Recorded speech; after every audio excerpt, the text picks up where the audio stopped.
తెలుగు సినిమాలు ప్రపంచవ్యాప్తంగా సత్తా చాటుకుంటున్నాయి. హాలీవుడ్ లెవెల్ క్వాలిటీతో సినిమాలు టాలీవుడ్లో తెరకెక్కుతున్నాయి. ఇలా భారీ చిత్రాలను తెరకెక్కించే ప్రయత్నాల్లో పలు భారీ సినిమాలు ఆ ఎఫర్ట్స్కి తగ్గ ఫలితాలు అందుకోవటం లేదు. లేటెస్ట్గా అయితే ఈ తరహా భారీ సినిమాలకు ఎవరో కాదు, మన తెలుగు ఆడియన్స్నే విలన్స్గా మారుతున్నారు. పైగా ₹5 ఎంత జుగుప్సాకరమైన కామెంట్ అయినా చేయగలిగే ట్విట్టర్, ఫేస్బుక్, ఇన్స్టాగ్రామ్ అకౌంట్లు బోలెడున్నాయి. 10,000 పారేస్తే పనికిమాలిన వీడియోలు చేసి సోషల్ మీడియాలో వదిలేసే ఇన్ఫ్లుయెన్సర్స్ వందల్లో కాదు, వేలల్లో ఉన్నారు. 50,000 నుంచి ₹1,00,000 విసిరికొడితే ఏ సినిమా మీదైనా నెగిటివ్ రివ్యూలు ఇచ్చే గ్రేట్ వెబ్సైట్లు కూడా అందుబాటులో ఉన్నాయి.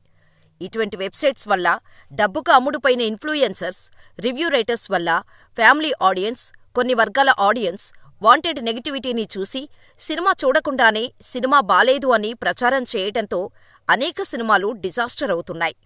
ఇలా బలైన సినిమానే లేటెస్ట్గా వచ్చిన game changer. Global star Ram Charan, director Shankar కాంబినేషన్లో దిల్ రాజు నిర్మించిన గ్లోబల్ సినిమా గేమ్ చేంజర్. అయితే ఈ సినిమాకు జరిగిన నెగిటివిటీ అంతా ఇంతా కాదు.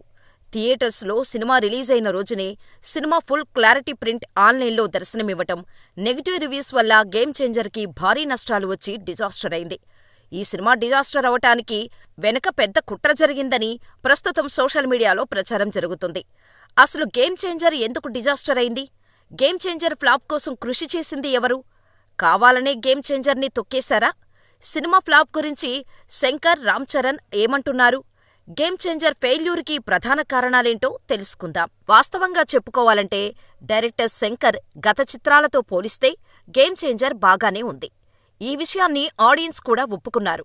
కానీ పెట్టిన బడ్జెట్ వెనక్కి తీసుకురావటంలో ఈ చిత్రం విఫలమైంది. దీనికి మొదటి కారణం RRR లాంటి పాన్ ఇండియా బ్లాక్ బస్టర్ తర్వాత రామ్ చరణ్ చేయాల్సింది ఇలాంటి మూవీ కాదు అని అంటున్నారు. పాన్ ఇండియా స్టార్స్ అంటే అంచనాలు ఎక్కువగా ఉంటాయి. జనాలు కూడా సాధారణ చిత్రాలని థియేటర్స్లో చూడటానికి ఇష్టపడటం లేదు. కథ కొత్తగా ఉండాలి, విజువల్స్ గ్రాండ్గా ఉండాలి. గేమ్ చేంజర్ చిత్రంలో చూపించిన అంశాలు గతంలో శంకర్ చాలా చిత్రాల్లో చూపించారు. ఇతర దర్శకులు కూడా అటూ ఇటుగా సామాజిక అంశాలపై అనేక చిత్రాలు చేశారు. దీనివల్ల శంకర్ ఓల్డ్ కాన్సెప్ట్తో వచ్చినట్టు అయింది. పైగా రామ్ చరణ్ ఫ్యాన్స్ దీన్ని జీర్ణించుకోలేకపోయారు.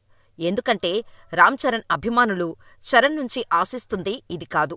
గ్రాండ్ విజువల్స్తో పాన్ ఇండియా అప్పీల్ ఉండే సరికొత్త చిత్రం. ఇక్కడే సినిమాకు పెద్ద దెబ్బ తగిలింది. దీనికి తోడు గేమ్ చేంజర్ సినిమాను పబ్లిసిటీ చేయకుండా నిర్మాత దిల్ రాజు ఉండటం కూడా ఓ కారణం. Global star Indian top director సినిమాకు పబ్లిసిటీ ఎందుకు అనుకున్నాడో ఏమో.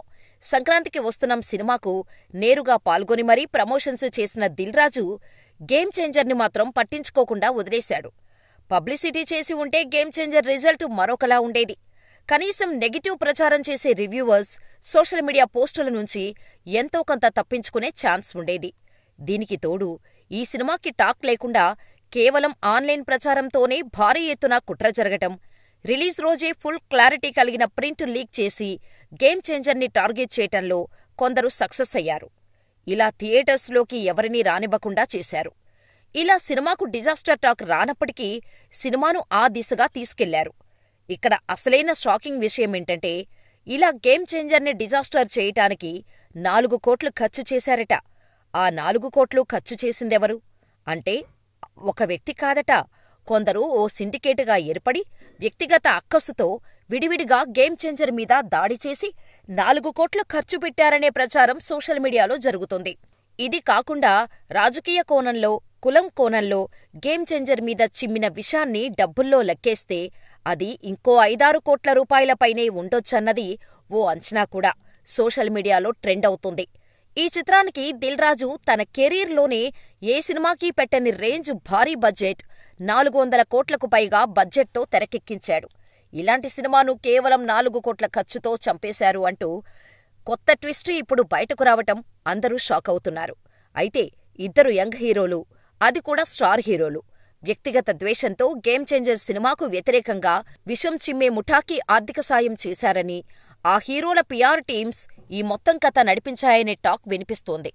ఆ హీరోలు ఎవరన్నది మీకు తెలిస్తే మాకు కామెంట్ చేయండి. దీనికి తోడు మేకర్స్ తమ సినిమా పట్ల కుట్ర జరిగింది అని స్వయంగా స్పందించటం, సంగీత దర్శకుడు తమన్ కూడా తమ సినిమాకు పాటలు లీక్ చేసిన వారితోనే సినిమా మొత్తం వర్క్ చేయాల్సి వస్తుంది అని ఒకదానిని మించి ఒకటి ట్విస్టు బయటకు రావటం, సినిమాపై దర్శకుడు శంకర్ చేసిన కామెంట్స్ వైరల్ అవుతున్నాయి.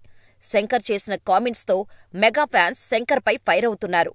అసలు శంకర్ చేసిన కామెంట్స్ ఏంటో చూద్దాం. గేమ్ చేంజర్ అవుట్పుట్తో నేను సంతృప్తిగా లేను. నేను అనుకున్న దాని ప్రకారం ఈ సినిమా నిడివి 5 గంటల వరకు ఉండాలి. సమయాభావం వల్ల కొన్ని సీన్స్ కట్ చేయాల్సి వచ్చింది. దీంతో కథ అనుకున్న విధంగా రాలేదు. రామ్ చరణ్, ఎస్జే సూర్యల నటన సూపర్ అని చెప్పటంతో శంకర్పై అభిమానులు ఫుల్ ఫైర్ అయిపోతున్నారు. దాదాపు 5 గంటల సినిమా తెరకెక్కించావు అంటే 2 గంటల సినిమా వేస్ట్ అయిపోయినట్టు. 2.5 గంటల సినిమాని ఇప్పుడు తెరపైన చూపించావు అంటే నిర్మాత దిల్ రాజుకు ఎంత డబ్బులు నష్టం కలిగి ఉంటుంది? అసలు నువ్వు ఇలా ఎలా చేయగలవు శంకర్?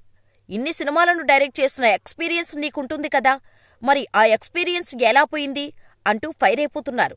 సోషల్ మీడియాలో ప్రజెంట్ శంకర్పై ట్రోలింగ్ దారుణంగా జరుగుతోంది.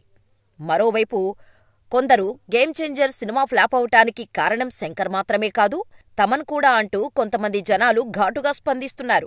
ఈ సినిమాని మరింత నెగిటివ్ ట్రోలింగ్కు నెట్టివేసింది ఆయన మ్యూజిక్నే అని, పాన్ ఇండియా లెవెల్ సినిమాకి ఎలాంటి బీజీఎం కొట్టాలి అంటూ ఫైర్ అయిపోతున్నారు. డాకు మహారాజ్ సినిమా చూసిన తర్వాత గేమ్ చేంజర్కి మ్యూజిక్ అందించింది తమనేనా? డాకు మహారాజ్ సినిమాకి సూపర్ మ్యూజిక్ అందించాడు. డాకు మహారాజ్ వేరే లెవెల్లో ఉంటే గేమ్ చేంజర్ మాత్రం అట్టర్ ఫ్లాప్ అయ్యేలా మ్యూజిక్ అందించాడు. గేమ్ చేంజర్ సినిమాకు పరమ చెత్తగా మ్యూజిక్ కంపోజ్ చేశాడు అంటూ తమన్పై మండిపడుతున్నారు. ఇదిలా ఉంటే రామ్ చరణ్ కూడా గేమ్ చేంజర్ సినిమాకు వస్తున్న రెస్పాన్స్ మీద స్పందించాడు. ఫ్యాన్స్, ఆడియన్స్, మీడియాకు థ్యాంక్స్.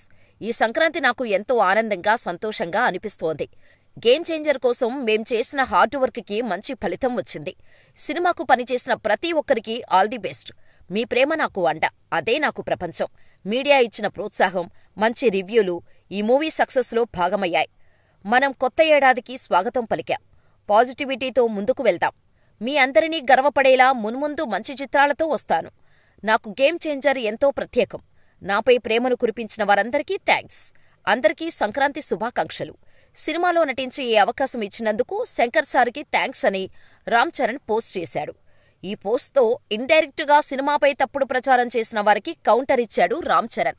దీంతో చరణ్ చేసిన పోస్టు సోషల్ మీడియాలో వైరల్ అవుతుంది. ఇలా చెప్పుకుంటూ పోతే కారణాలు చాలానే ఉన్నాయి.